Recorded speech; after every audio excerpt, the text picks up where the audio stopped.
Hello, everyone. Welcome back to the Challenge 41 RHAP podcast for episode 18. I am Brian Cohn. With me, as always, my co-host, Ali Lasher. Ali, how are you? I've done the podcast with some janky setups in the past.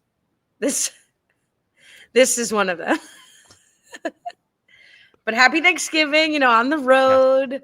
My mom decided to gut reno her kitchen, so I Oh, how fun. am in the middle of a dining room that has every item of furniture somehow from every other room. I've got like 8 chairs across here. The lighting is flickering, but we are getting the podcast done. I love the timing doing your gut reno kitchen around Thanksgiving. I do hear winter is the best time for major home renovations. You do get the best rates, apparently. Oh, okay. Well, yeah, it Mhm. does cause a lot of holiday misery, so that makes sense. People wouldn't want to do it this time. And if she's ordering the things now to put in the kitchen, you got great Black Friday sales. So, all works out. Yeah, I don't think she was able to capitalize on that. So I think it's really the worst of both situations. Right. It's the worst scheduling, but also I'm self. It's so funny because normally I would pack my road setup mic, which I actually don't think saves me that much space than my usual mic. But because I've been heckling you, I had to bring my normal mic. I was unwilling to. I do feel bad. I've been using. I Yeah. mean, I have the mic that the great Sam Moore sent me. It's in a box. I haven't really opened it yet because I like this one so much. I don't know. Maybe next season I'll whip it out, but we'll see. This has done me so well in Whoa. 41. I kind of want to ride it to the end. We're almost there. A couple more weeks. Hold on, I'm gonna flip this toaster oven tray here and see if I could bring my microphone closer. Don't mind me. I've got a Pete the Cat and Lego a box and then a box of pens of loose pens setting up my camera here. So all right, we're Feels getting like a it done. this feels like a checkpoint that they would have to do at some point in the final. So balance the It is a laptop on pile of fence. runes in a way. It's funny because as I sat down to watch this episode, especially Thanksgiving week, it's like, remember when I used to be like, we could do like one record for both parts of the finale, right? Right. And now I'm like, all right, we're making it happen Thanksgiving week. I wouldn't even dream of asking Right. that for this season. But we still could have. I think we could have. I mean, there's some things to talk about this week, but I mean, when one challenge is basically just like who can move a block to the left quick enough and say TJ is this right? Yeah, I think we probably could have done a 2-part podcast in one night next week. But you know what? It's okay. We'll shoot the breeze. We'll see what's going on. We'll guesstimate who might stake a claim because you can make a case that every single person might stake a claim next week. So it could be kind of fun. I think also we didn't do a sufficient job previewing the final. So I think given that potentially next week we would be starting over in this second part of the final, I think it's still a good time to talk about sort of Sure. who has arrived at the final. But I've not been this excited, and I remain excited even though I agree not too much really happened on part 1. But I feel like I haven't been this excited for a final since Leroy Double Agents. Like it's been a while since I've been really invested in almost any way it goes. I mean, I'm prepared to be pissed about the staking of claim just to preview that, but almost any way it goes, I would be happy and satisfied with the result. Yeah, I think the key word in that sentence though is almost. I think, Yeah, definitely. yeah, I think that the word almost is doing a lot of heavy lifting in that sentence. If I have to think about how this might go, so we'll see. Like if one of these pairs, like these actual pairs, goes on to win, I almost not that I couldn't care less, but I think any one of them would be a fun winner in some regard. But yeah, if we get a weird mix up and it's 2 vets winning and then we don't even have a rookie winning and that's kind of a bummer. Yeah, that then almost kind of fades away and then we'll see where we go from there. But we'll see what the journey leads to. I mean, do we think the weird edit of the how washed the rookies are, or, I mean, sorry, the vets are continuing through Yeah. the through line through this final is teeing up a rookie pair, a newt pair, if you will, winning the whole season? It would seem that way, or it's the rope a dope of the vets getting the final laugh of 2 vets winning. So like you could see it both ways depending upon which way the almost goes. So I could see both ways. I still hope that we do have a vet and rookie winner. I just think that's what the whole point of this season was building towards. It would be a bummer if it goes. I wouldn't like it if it goes either direction. I hope we have one rookie, one vet winning. But I think you're set up if they wanted to do to go any number of ways. True. All right, so let's get into it. Like, breaking it down just like slightly. If I told you that Adrian, I know we talked a lot about Olivia and Theo at the end of last, Mhm. both making it, but if I told you, okay, here are the Newts, Adrian, Cedric, Sydney, and Jeremy that are going to be in the final, would you, I don't know, take that bet? Would you say that that sounds right to you? I mean, look, if you're giving me the odds of all four, or I could take the field, I'd probably take the field. But I think if you're like, set the over under of like 1.5 or 2. I mean, I think Jeremy post episode 0 was a pretty good bet potentially to make it here. I think people were high on Sydney possibly to make it here. I didn't know much about Adrian, so I couldn't speak to like whether I thought she would do well. And Cedric, I wasn't shocked. I wouldn't be shocked to see him in a final just based off what I thought about him coming in. So it's not like a ragtag group of people. It's like, how did these four kind of come to be? So it's, I think if you were giving a draft list, these people, at least 3 of the 4, 2 of the 4 would have been pretty high selections of who possibly of the rookies would make a final. So it's not too outlandish, I would say. Yeah, and it's hard with the game starting off, sort of mixed individual, and then moving to pairs based on, mostly based on performance in the first half of the game. It's hard to say because all 4 of these people are high point earners, but is Yeah. that, they're still here because then they were picked or got to pick strong partners. The format definitely helped with that. I will highlight all of them Newt winners, Newt of the Week winners from this podcast. I went back and was like, all right, who won the Right. Newt of the Week? I love that. That's a great, that means we had our finger on the pulse of the season. We were giving the awards to the right people. It's like, the players of the month, the players of the week were the right people we were giving winners. I don't know if the Fishy Awards necessarily track that. So, maybe we have a better track record. I actually take it back immediately. I don't know what I'm talking All about. right. Sydney never won Newt, which I think we have like it doesn't really make sense. Like I think she's probably, depending on how this final finishes. I mean, I'll say this: she's Newt of the Week probably for this week. I agree, 100%. Yeah. Yeah, I think so. But Jeremy was Newt of the Week twice, and Adrian had the coveted Week 15 blue, and we had already given her a Newt award. So Sydney may be going overlooked, but not overlooked in her performance in the first half of this final. And it's been sus to me the last 2 weeks why like Turbo and Sydney winning back-to-back challenges, they've been basically completely purple, almost completely out of the mix in the conversation of the last 2 weeks of gameplay. And it's like, sure, is that because no one can target them? But it also feels unusual for the de facto strongest team in the house to not even be discussed, to not even have people say like, hopefully they won't win this challenge, and then they go on to win. It's giving Jeremy and Sydney have had more of a storyline than Sydney and Turbo at this point. I don't know if it's to try to like cover up the dynamic that's going on between Turbo and Sydney, or if it is setting up a Sydney and Jeremy staking a claim. But I do want to just like shout out Sydney's performance, having never gotten a Newt award. Absolutely dominant performance, both in the last 2 weeks of play and in this week throughout the whole final. Yeah, 100% leading the charge. You never thought you would see Turbo needing to be carried, basically. It was all basically, it was, without the actual lifting, it was Kenny carrying Wes up the mountain, basically, without bad. Turbo seemed to be hurting, and Sydney was doing all the heavy lifting. So kudos to her. She was great. The last couple of weeks, she was great. She's been great all season. I'm sure she was one of the top point getters. I think, or maybe the top point getter or for the Newt women. So, a fantastic job by her all season. And we've kind of like been sad of we made note of it, the fact that she seems to only want to be a one and done and not really come back would be a real bummer. I think she could have a real, at least a mini arc here of at least a few season fun time here on the challenge. So I hope she reconsiders.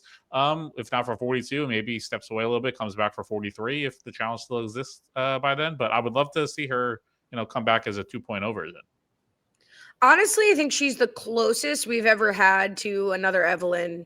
In sort of not even the modern era, just in the post Evelyn era, like somebody who's tough and doesn't take shit and isn't getting distracted and is just absolutely a beast, competing and better than some of the men.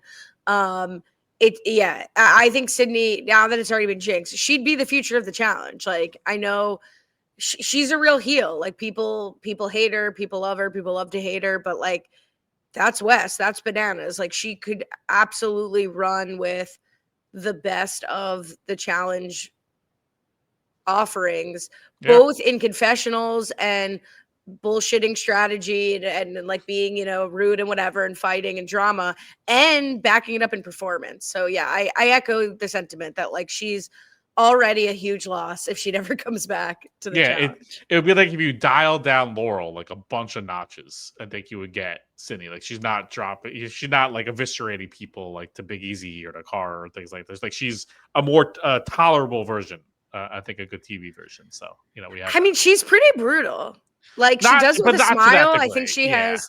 Well, I think also like she doesn't have relationships yet with these people. Like if she was sure. on the show for 10 years, could she be like, you know, Smashley or Laurel, you know, like maybe. But yeah, I think from what we see, it's tongue in cheek. She doesn't know these people that well. She's saying it to the confessional. Sometimes the audience is agreeing with it, right? Like, so all of the jabs she's taking at Turbo this episode, he absolutely deserves. And I was like happy that was making air.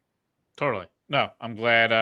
You know, Turbo was really the one vet who wasn't getting his lashings, so to speak, of like, you know, of people trashing Leroy and we've seen trashing Theo, we've seen trashing Bananas, trashing all these different vets, and Turbo was the one who was like standing tall amongst all of them, and still having it. So it was interesting to see him finally getting his comeuppance by the Newts. We see a lot throughout the challenge, and honestly, I don't remember half of them in terms of like throughout the first half of the final of like montages of the contestants throughout the season. What was, speaking of Turbo, what was so weird to me is like from his perspective, he's proud and projecting that his storyline this season was having 3 good friends and making them like rue the day they knew him, you know, like in, who does he mention? Derek, Theo, and CT. And Yeah. he's like, yeah, I came in with really good buddies and then I showed them what it's like, basically. And he's like, and now I have the best partner. Yeah. Like that's a terrible trajectory to have had. It's such a disconnect to see the confessionals between the two of them, of Sydney rolling her eyes and just like hating her, hating him, and Turbo acting like a proud mom watching like Sydney compete. It's such a disconnect. I'm very curious to see at the reunion how they handle their dynamic. I would love to see the conversations that they have and see what went wrong or how they hash it out, what they discuss, because that is one of the more interesting paired conversation I would want to see with both of them now, have being able to like watch it back basically and see what the other person was saying about each other. Yeah, I mean, it's completely consistent with Sydney's narrative in that it's like, I hated him, but I pacified him and went along with it to have a good partnership. And like, I worked hard to develop some fake relationship so it didn't affect my game. Definitely going to be a tough pill for Turbo to swallow if he watches the season. I don't know if Turbo, do you think Turbo watches the show? It's a good question. He does give Jax energy in that he doesn't. So I lean towards no. And like most of the vets like tout that they don't watch the show, which like I have always hate that. It honestly, you should be fine. Like I've always felt that. Like if you're going to a reunion and like you're talking about the show and you don't watch, like you should be docked whatever pay you get for the reunion or something. Like it should be part of the require. It's like showing up to an oral book report, not having read the book. Like it's insane to. I know you lived it, but you still only lived like your experience, not like everyone else's. I don't know. Is oral book reports? I think the metaphor would be like if we showed up and hadn't watched the episode, but I like that you went to oral book report. I don't know. We were speaking it, right? So that's why I went that way. No, I 100% agree. It's unprofessional. And like, yeah, they're the people who are on reality shows say they don't watch are like, well, I lived it. But like, no, you didn't. You didn't see the confessionals. And you also lived it 6 months ago. Like you lived it so long ago, you're talking about it now. You probably forgot all these different things and you get to see how other people feel. So yeah, and then they give the air of like, I'm better than it, but you're on the show. It's really of the things that don't really matter in life. This is one of those that like is the top of my list that really grinds my gears of people that go to reunions and stuff like that. Like, oh, I didn't watch the episode. It really bugs me. Yeah, I totally agree. It bugs me almost as much as a helicopter for no reason, but of which there will be many in this episode. But yeah, TJ kicks off the final by getting everyone helicoptering to a higher altitude. don't really understand that opening, but we do get the money breakdown of the Mhm. final, which is nice to know. Yeah, we get we knew it was 500 to be divvied up, so we get 25 for third, so obviously 0 for fourth, 50 for second, and whopping 425,000 for first place. No hint of stealing the money or anything like that. Nothing that's been hinted at all through the season, but again, just in case there was any question, it wasn't really brought about here either. I will say, again, over staking a claim, I'd rather them have the opportunity to steal the money. Like, if you want to round out the theme of like, we wanted to test Newts versus Vets, then we put you together. Mhm. And now, really, the full circle moment is not staking a claim. It's like, are you staking a claim on that cash? The money. Are you going to like who won, Newt or Voot, and who's Ooh. picking the money? That I'm more interested in than the claim stake.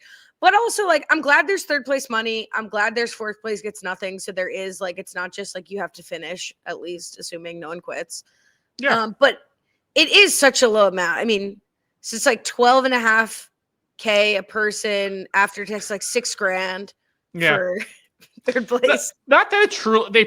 They probably could have tossed that 25K at the end of 400 to the second place and made it 25, 75, 400. I mean, give second place a little bit more money. I don't know.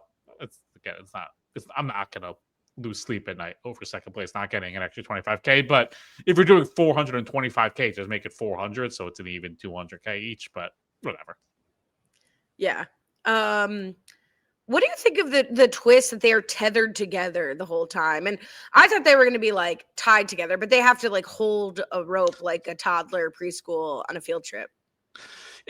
I like it to some degree, but I do think it takes some of the not fun. I don't know what the word is, but like part of like the intrigue of a final is seeing how when one partner is doing super well, how do they hang back? Do they leave the partner? Like that dynamic, and it kind of removes that potential of infighting if you're just like forced to be tethered together. There's no chance of someone just running off or doing anything.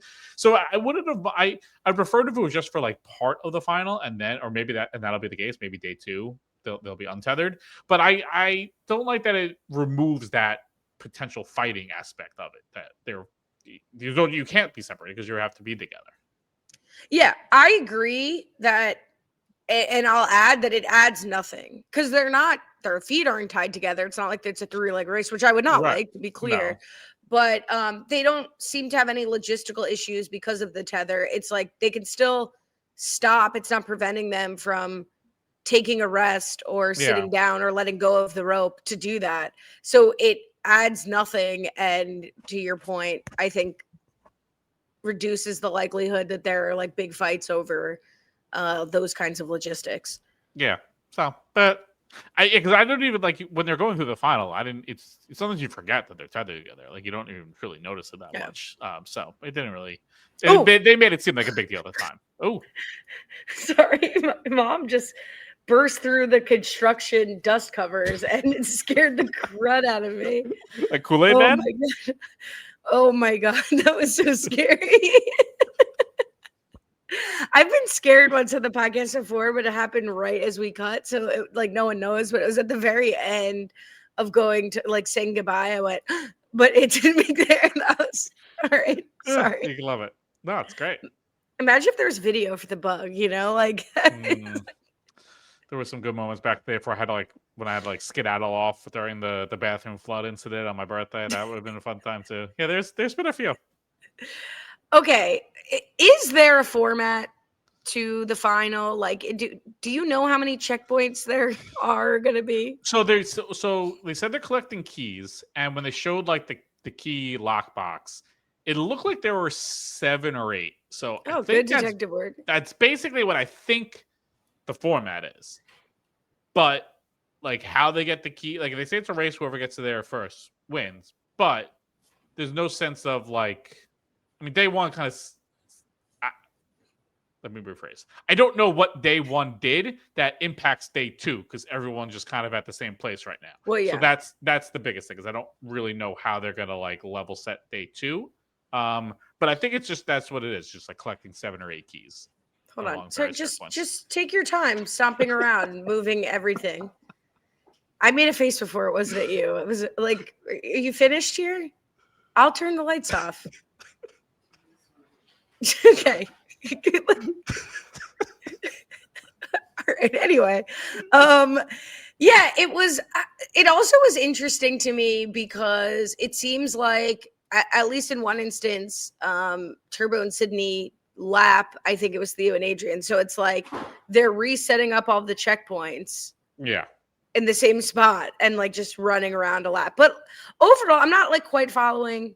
I mean, I know at the end we've reached sort of the end of the first checkpoint stage, so we know how many there were in the first day. But as I was watching it, I wasn't like really sure where the progression of the final was going, but it did look hard as hell.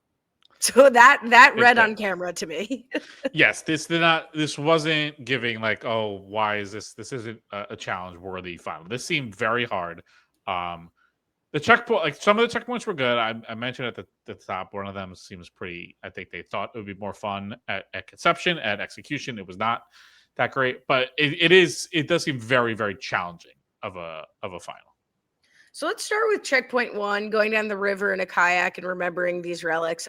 I need to discuss, I need to have a conversation, a sidebar, if you will, with the person who developed these cursed items that would flank the river. Like, is production okay?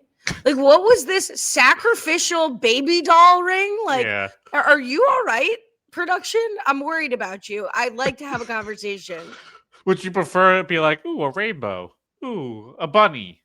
Ooh, like a I would leprechaun. Prefer if we were sponsored by BetterHelp, and then I could recommend that to be. I mean, okay, the deer skull on the stick, whatever, the pyramid that honestly could have been more of a throne than a pyramid. I thought that was really mean of them to put that in as a decoy. Then they had like a supersized head of like a Dyson RHAP blow dryer that they called a ring, even though it was an oval.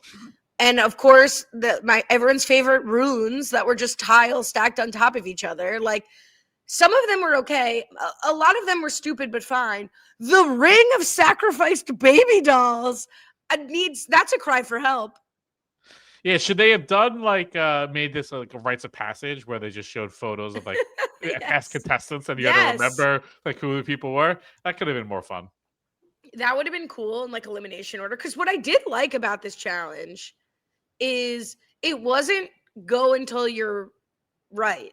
It was you get one go, and for every time you're wrong, you have to wait 2 minutes. Genius, loved that. I want them to do that more frequently. I 100% agree. I love that extra twist of they didn't really explain that at the top, so like I'm sure they were told that was the rule. You would hope, but I love that was included rather than just like because I guess logistically it makes sense because normally for other puzzles you can go back and check, like you can't go back kayak and check again, so it makes sense to do it for this one, but I think they could even do it for some of the other longer term like math puzzles and things like that, where if you're wrong, that's like your penalty. Agreed. And then we get a very funny, Theo gets his revenge on Olivia here, checkpoint 1, where he says to confessional, Olivia isn't the strongest, she isn't the fastest, but she has heart. This ended up, to me, jumping out as kind of a theme of the first half of the final, in that Olivia, mostly herself, is very negative about her own athletic prowess and is like, oh my God, I can't believe I could keep up with Jeremy even a little bit. Or anytime there's an individual part of the challenge, well, Jeremy knows, at least I won't saddle him in this part. Right. What is the storyline that Olivia is like not capable? I feel like that was her storyline her first season. She surprised herself, but I've already accepted Olivia as a very competent physical challenger, and I don't know why we're like undoing it in the edit of the final. Yeah, even the at the top there, she had her whole segment was like wanting to prove like that Horacio didn't carry her through her first season, through her first final, and it's amazing looking back, thinking about them as being like ride or dies, given everything that's been through. But like, I don't think anyone thinks of that for Olivia. I mean, she was coming into this season as a clear force. Like, she was like one of the figureheads of an alliance. She was thought of as a big target. People initially wanted to like work with her. So I don't think people were viewing her as anything close to a layup. So maybe this was just her time being beaten down as a partner by Will. Like, he just like totally zapped all of the confidence she possibly had in herself, and she's at the point now where she's like trying to build herself back up. But yeah, it is a very odd storyline, but it doesn't seem like the show is forcing it. That seems like it's Olivia's thing. So if she's the one saying it about herself, I it's interesting, or it's appreciative at least they're including it, of like what she's actually feeling about herself right now. Yeah, and I mean that's the cleanest read, right? But she's saying it in confessional, so like, could that be story development? Influenced. I don't know. Like, I'm just getting worried that it's like an excuse for Jeremy to not look like a bad guy when he stakes a claim and ends up winning this with Sydney. But in any case, I want, if that's truly how Olivia does feel about herself, and I know like her talk about what's interesting at the reunion, like her reaction doing the reunion pregnant, right, is going to be very interesting to kind of look back on whatever she did or did not achieve physically on the show, knowing in retrospect that she was pregnant. I mean, I can't wait for that. Totally. But I want her to be more confident in her physical abilities, because I think I feel like the general consent. Well, no, don't at me. I don't care. I believe in her physical abilities. Agreed. Giving me a general consensus. I was. We also see, we talked about the Michaela injury of it all, playing a very, very big part in this final. She talks about how she's falling down a lot in severe pain. It obviously plays a big part as we go through the final, especially like the escalator climbing thing. So yeah, Michaela's in rough going throughout this entire final. It's a bummer. Like, it is hard to see a path for Cedric and Michaela, if their team stays a team, to win this. It's amazing how they've performed. I give a lot of credit to Michaela.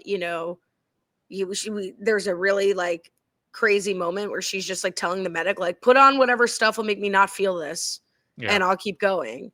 Do you think she's going to get pulled from the game, or you think she's just going to continue on a bum ankle? I think at this point, considering all that they're going through, it seems like she can just continue. It's obviously not like a life-threatening thing to any degree, unless it gets to a point where like they both have to do something and like she can't. Like maybe she'll just have to like pull herself. I don't think the show will be like, you physically can't continue because of the ankle. So I think at most it'll just be like she says, I just can't do it anymore. I don't think it'll get to the point that production will be like, we're not allowing you to continue. Yeah, and she's not alone in struggling. I mean, she's struggling due to injury, but pretty early on, Turbo, as you said, was struggling. Now, the clip of Turbo speed walking, like if anyone wanted to know what it's like to see me like on a treadmill or something at the gym, like the short steps, like struggling to keep up with Cindy, I was crying seeing Turbo do that. It's I gotta cut the clip because it was so quick and it absolutely killed me. But Theo and Olivia both struggling very, very early on. I was like, okay, like this is bad news bears for Theo. You've been projecting this the whole time, right? Like, is Theo gonna gas out in the final? And all signs point to yes.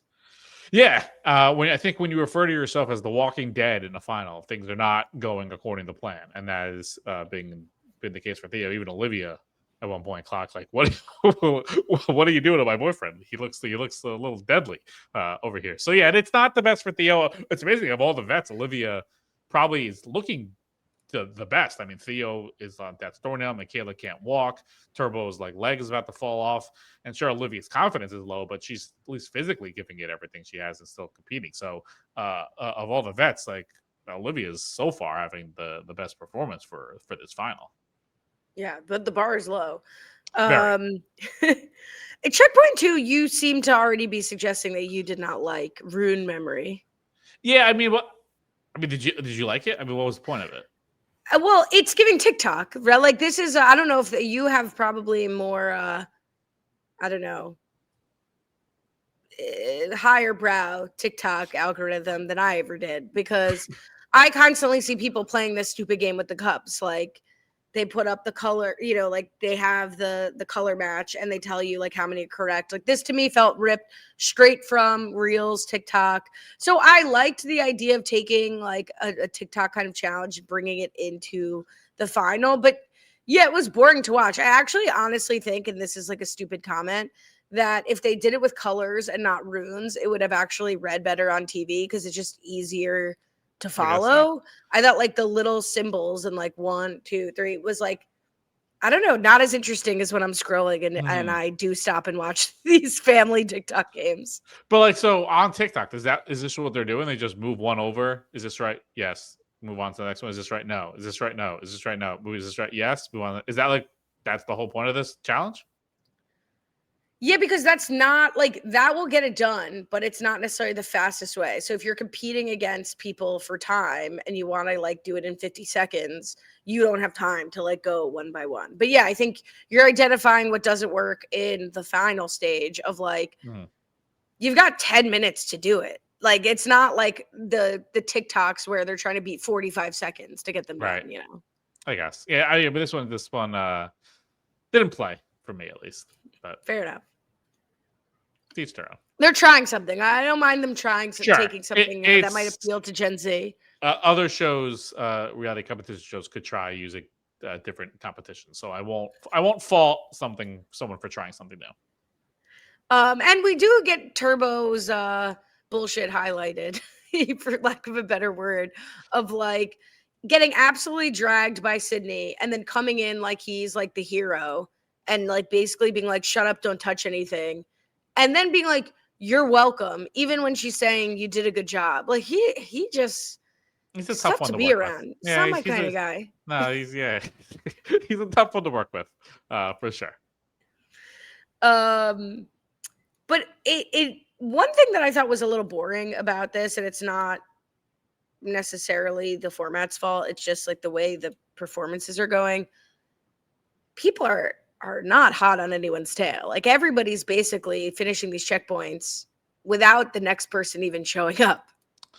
Yeah, which I mean is usually the fault, is not the fault, but like the challenge of a final to keep it closed. And I guess that's where they come up with, was it checkpoint 4 or checkpoint 5 of checkpoint 4, the Stairmaster competition that does kind of level set things. It forces people to wait. It kind of penalizes having a lead to some degree, but that's, we've seen them do something like that before, where even if you're in the lead, you have to wait for the other team to kind of come and do something against them.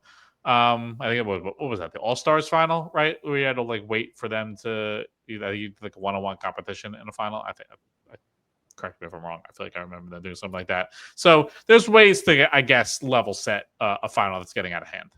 Yeah, so we yada yada the color Sudoku checkpoint, which is fine. So yeah, I thought checkpoint 4 was great. I thought we've seen equalizers in the past, or where it's like, oh, they just did all this work and now they have to sort of stop and wait.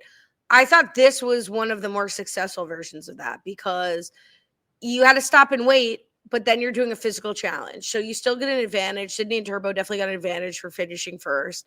And then Olivia's kind of bringing up some thoughts of like, should we just throw this so that we don't gas ourselves out on the Stairmaster, right, and just get a rest in and wait for the next person? Because what happens with Jeremy and Olivia, where Jeremy is doing the Stairmaster against Turbo and Sydney, and then he is unable to do it when he's competing for second place. So I loved that. I thought, of course, Jeremy had no choice but to try to fight to overtake Turbo and Sydney. But I found that to be one of the most exciting parts. Watching two people on the Stairmaster was one of the most exciting parts of the first part of the final. Yeah, I mean, it genuinely felt like that was for the final. Like, if like whoever was going to win that. Now, I guess we'll see like what happens in day 2 of like how much of this is level setted. But it felt like whoever was going to win that, the others, whoever lost it was going to probably lose the next one, and whoever was going to win that was then going to have such a huge lead on second and third place, not to mention fourth. So it felt like this was like the final right here, was Jeremy versus Sydney. So the stakes were very, very high. The one thing I would, yes, like you got a little bit of a wait and you get to have the other team come.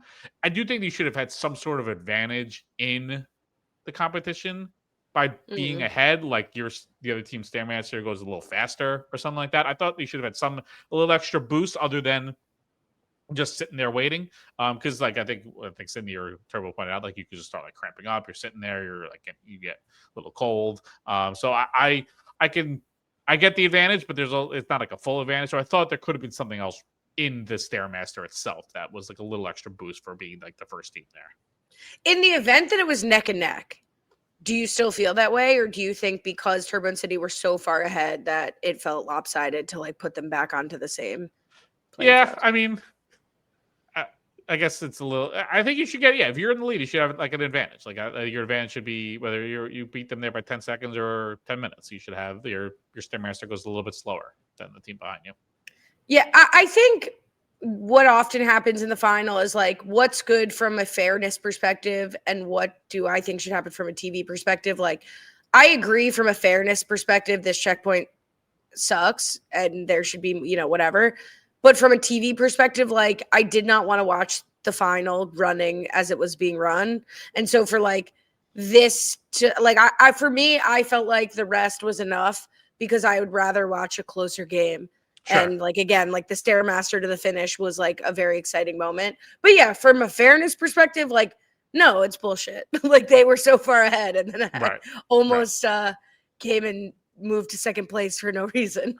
Yeah, and like if Sydney doesn't do it, they might tumble all the way to fourth. So like the stakes were that high. Yeah, so when the stakes aren't as high with Adrian and Theo versus Olivia and Jeremy, I have to respect Adrian for being like, yeah, Olivia, I'm not going to listen to you and I'm going to see what I have in the tank. She ends up losing, but it's the first of what it becomes a very good stretch in this final for Adrian. Yeah, I mean, look, if we weren't giving Sydney the newt for this week, Adrian was right there with her for this performance, and then stepping up with the swimming right after this. She was right. I mean, honestly, you can give like the newt of the week. You go to the all four newts in the final. Like they were all pretty fantastic. Cedric was great. I mean, Jeremy was as good as he normally is. So it's nothing to write home about. But all four newts really smashed it all across the board. So sure, I think Sydney for sure would be like the top one, but Adrian, like most impressive or something like that, would go to her, especially with the whole swimming fiasco with Theo. Yeah, let's get to it. So checkpoint 5, the rough order of things, kind of hard to follow, really, but like Turbo and Sydney are very far in the lead. Michaela and Cedric are in second place. Shout out with Michaela's ankle. Jeremy and Olivia are going to come in third, and then Adrian and Theo are showing up, what seems like very far, Right. in fourth place, decidedly in fourth place. And the task is swim to a light, get the key, and swim back in absolutely freezing water, the temperature of which sent Turbo into like an illness for a week the last time we saw them swim in cold water. Yeah, and so like what's interesting here, so Theo is basically like, I'm just not doing it. Even like Olivia is right up in his ear, be like, you have to do it. Like, stop being a little baby, go do it. Like he's basically willing to fall on a sword. Like, I'm not doing this. I'll leave the final until Adrian steps up and finally does it. What's interesting though is, we saw going back again to the similar was I guess in the 40 final where Kyland, like we saw him, he had like no chance in that final. He was getting smoked, but he still was doing all the different things. And it was so very clear because of that point with the structure of that final with the points. Like he knew he had no chance. What's interesting with this final is the fact that we're talking about. There's no sense of like how to win this final. That like yes, Theo and Adrian are very much behind right now, but there's no time portion theoretically. So like the time almost might not matter. Sure, maybe they'll start with a few minute delay in day 2. I don't know, but yes, you're out of it, but like you're very much still in it because we don't know what day 2 might look like. So the fact that he was willing to just like take his ball and go home over this when he is still very much in this final potentially was very damning, I feel like, for Theo's reputation in this show. This was a horrific look for Theo. I agree with everything you just said. I also think like had he said to Adrian, like, I physically can't do this and I'm like devastated by that, and if you also can't do this, I respect that and I understand, and we'll walk out of here together and we'll quit and whatever, and I'm sorry I let you down.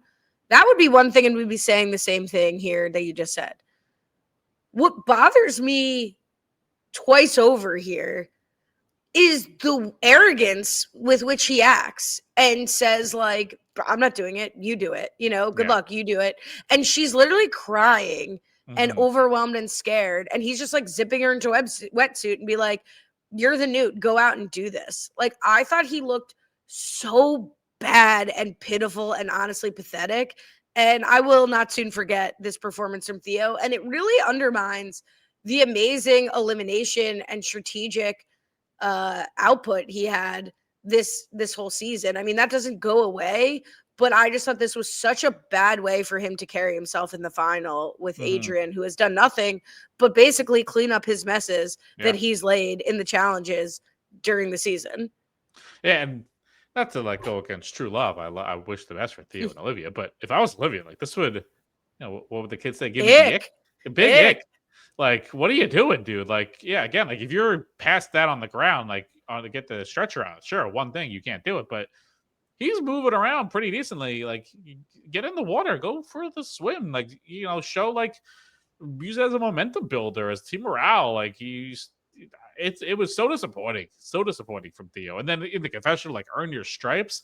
Like Theo's been on the show for a hot minute. What are you talking about? Like you've never won before, so what are you talking about? Earn your stripes? Like that was so bad by Theo.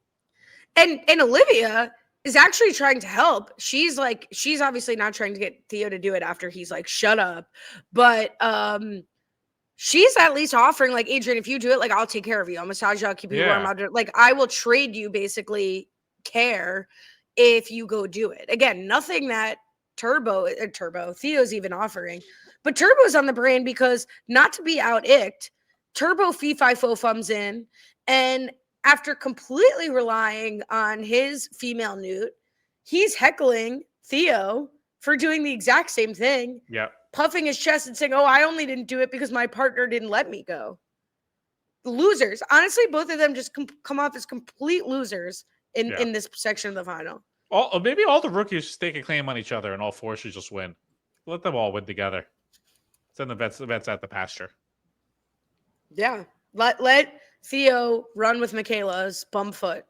Yeah, seriously. Yeah, the only one who had an excuse was Michaela. Michaela can't move. Like, she genuinely cannot move. So I understand her not being able to do the swim. So, like, I will not give her any hurt. And it seemed like Jeremy just, like, did it for Olivia. We didn't get a chance to see, like, Olivia wanting to do it or, like, would have done it or anything like that. Jeremy was just, like, jumped in the water and was going to do it. So it's hard to bash Olivia because the push didn't come to shove for her. But, yeah, Turbo and Theo. Womp womp. It's also like, to your point about there not being like a known time portion, like I know in Sydney finishes, they do show us it was 8 minutes. Like we don't really get timestamps on the rest of them or understand sort of how their finishes overall are going to impact the Siggy Acclaim or the night portion or the next day. But like, you're not under the impression that someone's like chomping at the bit. Like all you have to do is complete it to move forward. You're not going to make up any time. You know that. Right. Like everyone else already completed. So get on your back and do the Cara Maria, baby. Like do the backstroke and just like, honestly, the cold water probably, no, it'll contract your muscles, but still it might feel good a little bit. And just doggy paddle, take 6 hours. Like who cares? It was really, really pathetic. It was bad. And look, it's easy to say from here, but it also didn't seem like that far of a swim. Like, yeah, it's very cold. It didn't seem like that far. So, and I don't think Adrian was able to do it without even getting her hair wet. She came in, her hair was dry. So she was able to float basically the whole time. So really bad job. Yeah, so she does it. Kudos to Adrian for stepping up. I would not have blamed her, honestly. Like, maybe it's just like vet bias. Like, I really thought Theo should have stepped up and done it. Mm-hmm. And if Adrian had said, like, no, I'm sick of you, and I'm sick of you not listening to me, and I'm sick of you being a huge baby, and I will quit the show if you don't do this, I would have supported that. That's insane, but I would have been like, you know what? Fine. It's Theo's fault. Like, yeah, that was 100%. Totally. All right, so TJ comes before the overnight portion. Does anyone want to stake a claim on anyone else's partner? You had thought about this. I thought this was not going to come into play because I did not think they'd let you stake a claim on anyone, undermining the whole point of the season. But more than that, like, so the entire first portion of the final is going to be thrown out if someone reshuffles. That's what I'm thinking. I don't know, because there's no sense of like there's no points. Obviously, there's not like a point structure where your points can carry over you to a different team. It doesn't seem like there's a time total where your time, like half your time, carries over to a different team. So there's no. That's why the Theo thing. It makes no sense why he would want to quit because there's no sense of how much more penalized Theo and Adrian are going to be in day 2. compared to anyone else who finishes like 5 hours ahead of them for whatever it might be. So, yeah, if someone stakes the claim, and they also like if is there a penalty if you lose the stake to claim? There's no elimination theoretically, so I don't know how that works. Yeah, but even more so, yeah, there's no sense of what's going to happen based off these results going forward for day 2, which is a problem. And if someone stakes a claim, like I think if I let myself stop caring about the whole, thesis of the show being undermined, whatever, who cares? If there has been more than enough opportunity and agency for people to have picked the partners they have now. Now, I know like Jeremy and Olivia were slapped together, but that was the result of Jeremy's agency in the format of the show. Mm-hmm. We had all of the different players had to partner with each other throughout the first half of the season. Then they were awarded points that then dictated who their partners were, and they got to pick. Then they had ample opportunity in the back half of the season to switch their partner if they didn't want. I can let go of saying like, okay, well, the real button on the story is now you could pick from anyone, and you never had that opportunity, and you could do Newt and Newt, and you could do vet and vet, fine. But it's not important enough to have had us watch an hour of a final where the only outcome is the order you finish is the order of priority. You can repick a new partner if that's what it is. So like, yeah.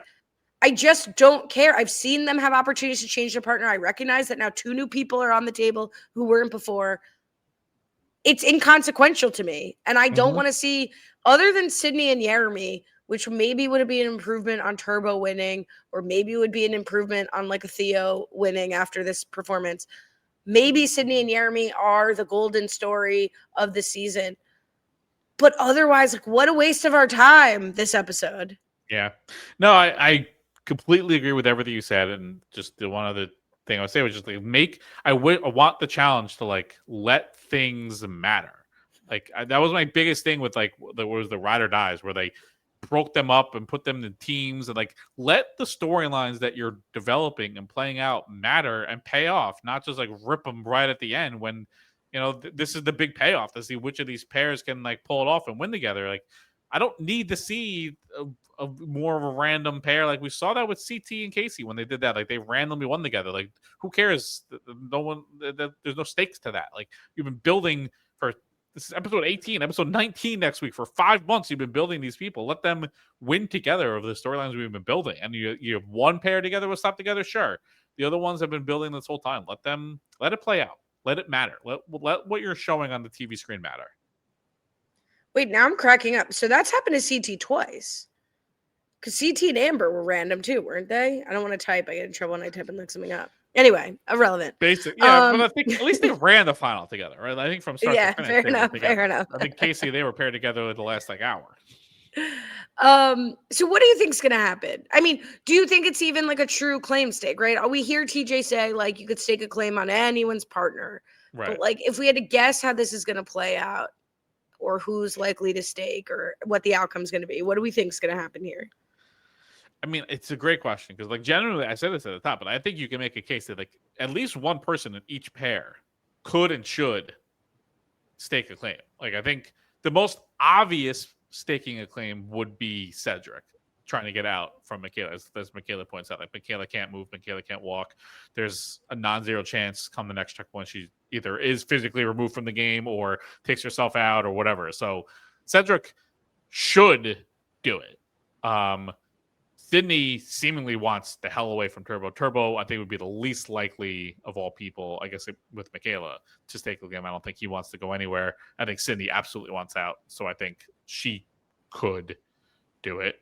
I think Olivia and Jeremy probably wouldn't. I feel like they feel pretty good sort of with each other. And then Theo and Adrian, I think Adrian might get away from Theo, and then Theo might to try to join with Olivia.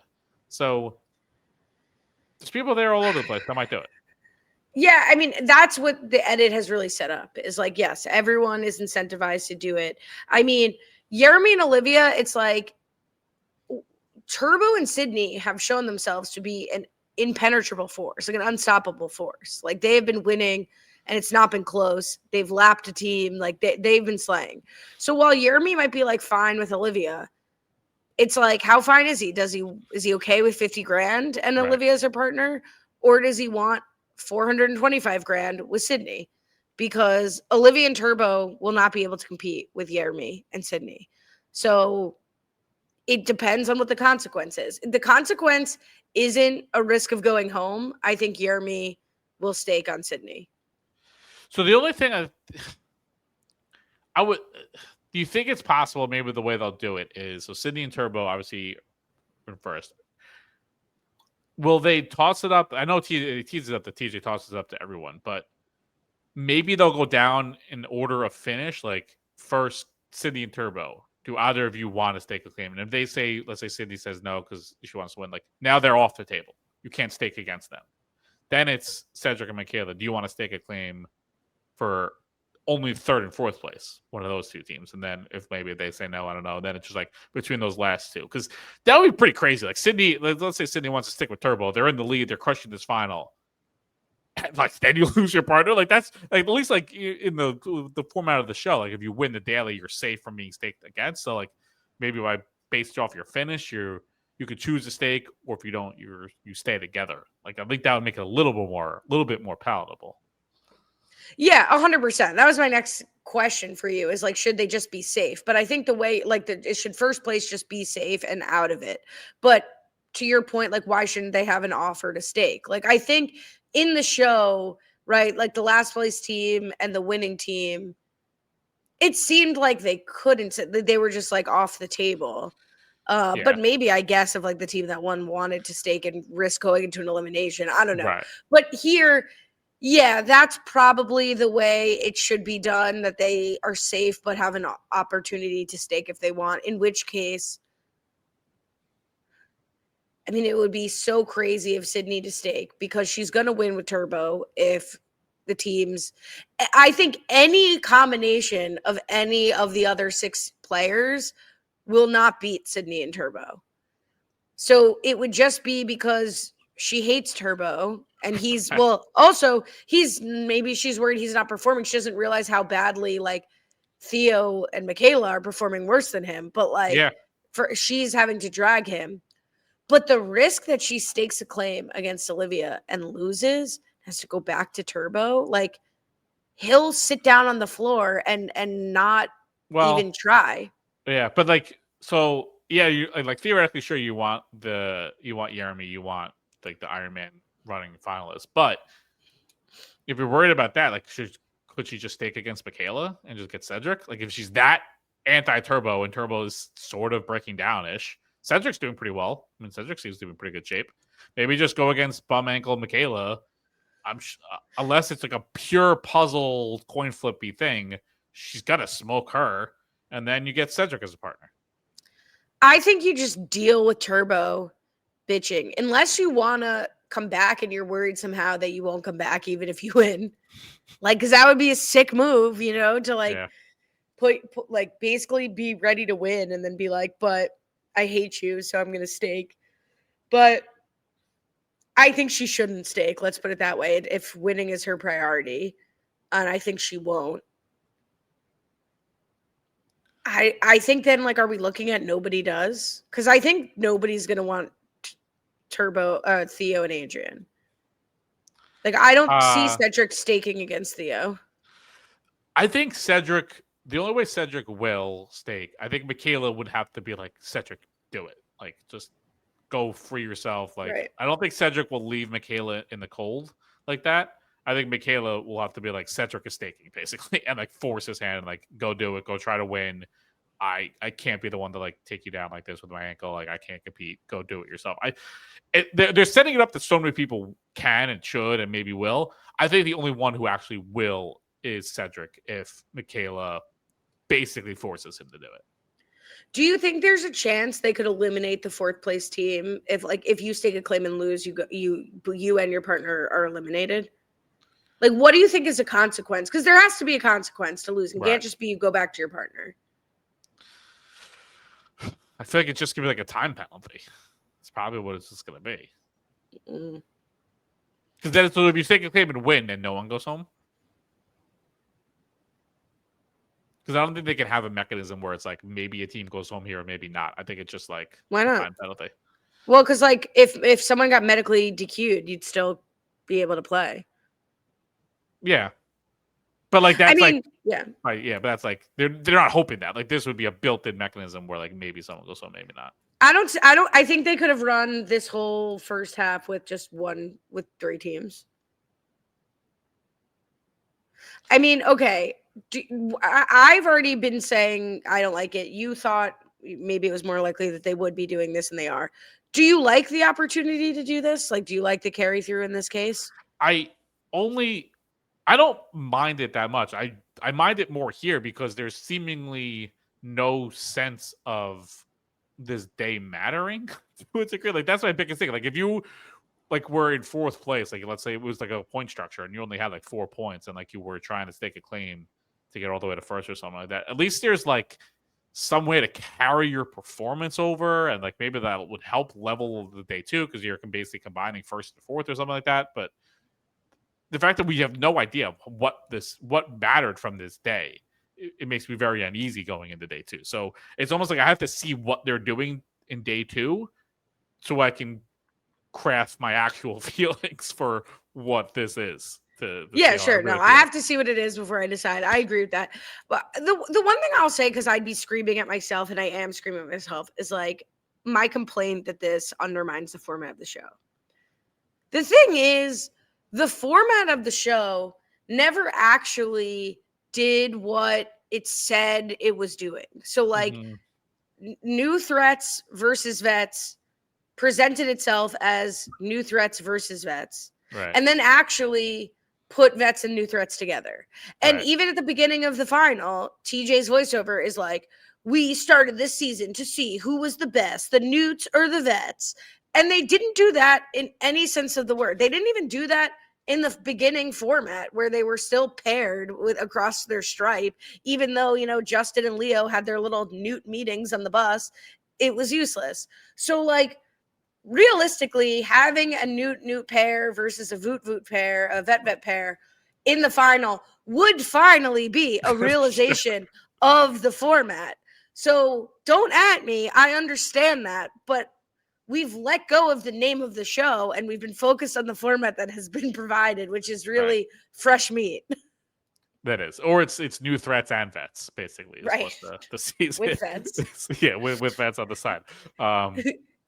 Yeah, so there's that portion of it as well.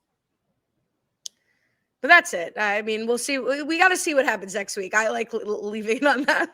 Yeah, there's a lot. There's my feelings are going to go a lot of different ways. I feel like by the first like 5 to 6 minutes of part 2, and we get to see what exactly is happening in this final. So, that's where we're at. It's like who we can't even predict who's going to win because we don't even know who the pairs are in the final episode. So it's like I don't know. I think Sydney and Jeremy are going to win. Yeah, I'm gonna go with Olivia and Turbo or something. I don't know. Who the hell knows? There's no sense of like who's going to be with who. So I don't know. Hopefully, it makes sense who the winners are. But would it be a challenge final without that? All right. No, it wouldn't, unfortunately. You can subscribe. Rob has the website.com/challenge feed. Follow me on Twitter, Cohen Brian _ TikTok, challenge wrap-ups. Try to get my algorithm to get more cup game in my feed. Now that it's listening to me, my phone's right here, cups, so I'm sure I will get it. Stacking cups, yeah. I'm sure I'll get it. My first hit on the For You page will be that. Could follow you. You could follow me to the Thanksgiving leftovers and the Wicked movie, and that's about it. Check us out in the Facebook group. Happy Thanksgiving, Brian and everyone. And thank you. Happiest Thanksgiving to Shmera Grillis, who wrote a 5-star review, and it confused me. I sent it to Brian and then was like, oh, never mind. I read it wrong. But it was a great, very nice review. So thank you very much. It was. Giving thanks all around. Give thanks. Leave some 5-star reviews. Give some more thanks. We love to see it. Join the Facebook group. Give more thanks. That's it. We'll be back next week where we will crown a champion. Challenge 41. Maybe a rookie will win. Maybe not. Who knows? We'll find out. Till then, have a good one.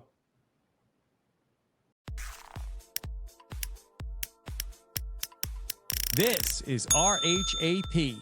We know reality TV.